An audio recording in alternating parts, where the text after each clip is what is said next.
اعوذ باللہ من الشیطان الرجیم بسم اللہ الرحمن الرحیم قل تعالوا اتل ما حرم ربكم علیکم الا تشرکوا به شیئا وبالوالدین احسانا ولا تقتلوا اولادکم من املاق نحن نرزقكم وإياهم ولا تقربوا الفواحش ما ظهر منها وما بطن ولا تقتلوا النفس التي حرم الله الا بالحق ذالکم وصاکم بہ لعلکم تعقلون۔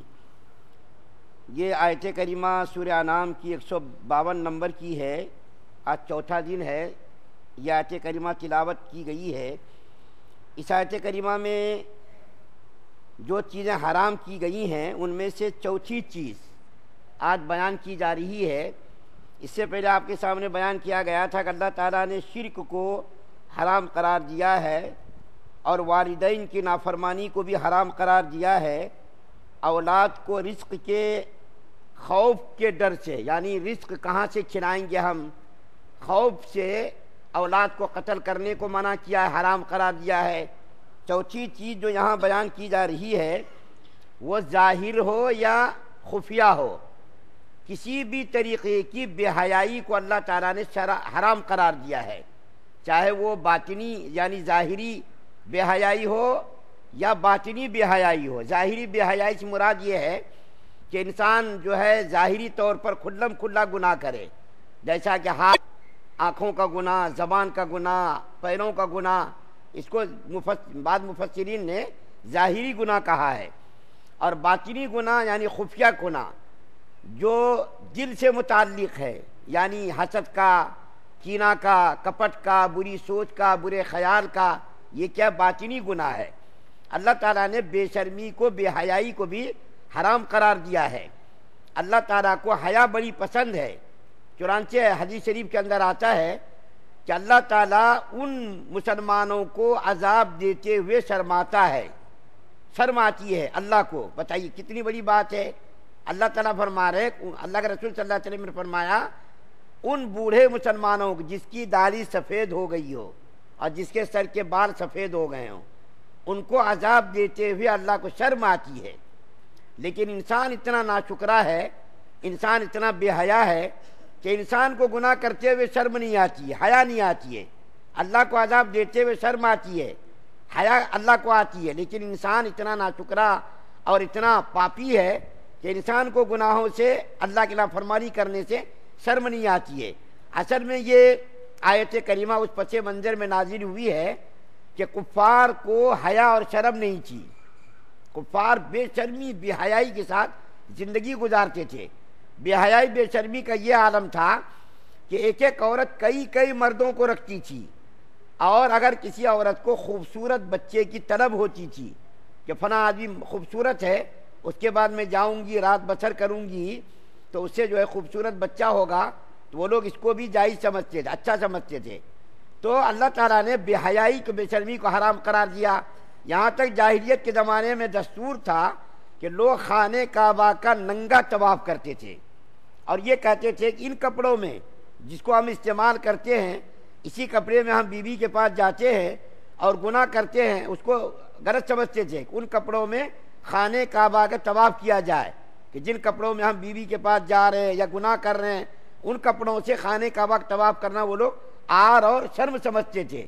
اس کے لیے کچھ لوگ تھے پیسے والے جنہوں نے کچھ کپڑے تیار کر رکھے تھے، ان کو کرایہ دے کر کے کپڑے لیتے تھے، اور جاہل قسم کے لوگ وہ کپڑا پہن کر کے طواف کرتے تھے، اور جن کے پاس وہ پیسہ نہیں ہوتا تھا اور غریب قسم کے لوگ ہوتے تھے وہ کیا کہتے تھے، بھائی ہم ننگے ہی طواف کریں گے۔ تو اللہ تعالیٰ نے بے حیائی کو، عریانیت کو، فحاشی کو حرام قرار دیا ہے۔ آج دیکھیے بے حیائی کا سیلاب آیا ہوا ہے، اخباروں میں، ٹی ویوں میں، یوٹیوب پر، فیس بک پر، جہاں بھی آپ چلے جائیے بے حیائی بے حیائی ہے۔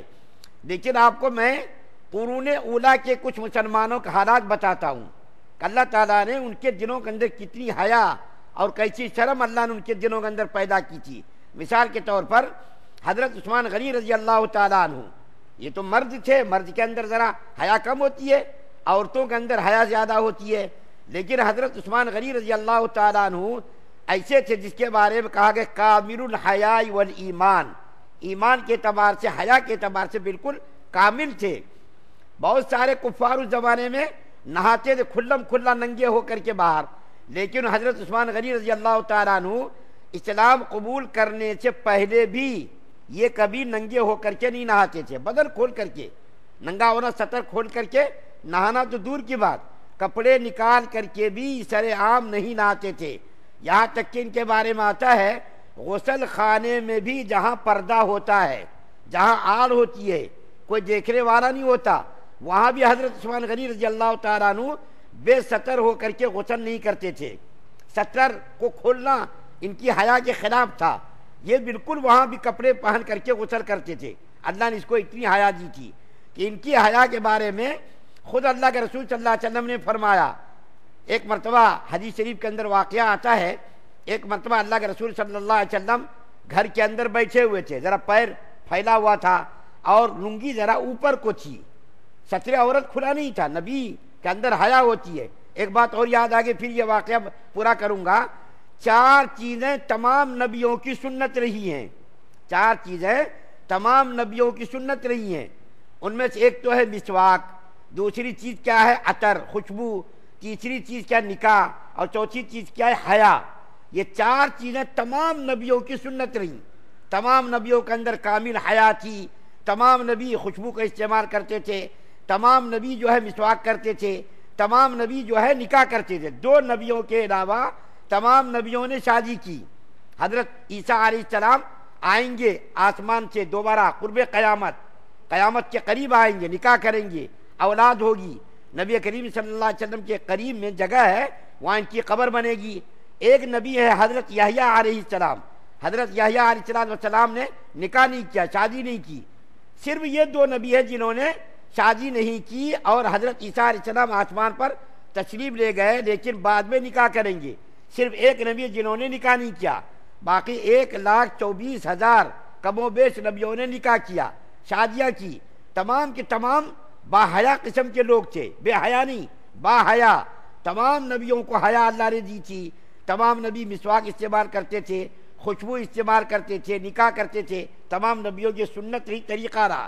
تو میں حضرت عثمان غنی رضی اللہ تعالیٰ عنہ کا واقعہ بیان کر رہا تھا کہ ایک مرتبہ نبی کریم صلی اللہ علیہ وسلم گھر کے اندر تشریف فرما تھے، لنگی ذرا اوپر کو اٹھی ہوئی تھی، ستر عورت نہیں کھلا تھا، کیونکہ یہ بے حیائی کے خلاف ہے ستر عورت کا کھولنا۔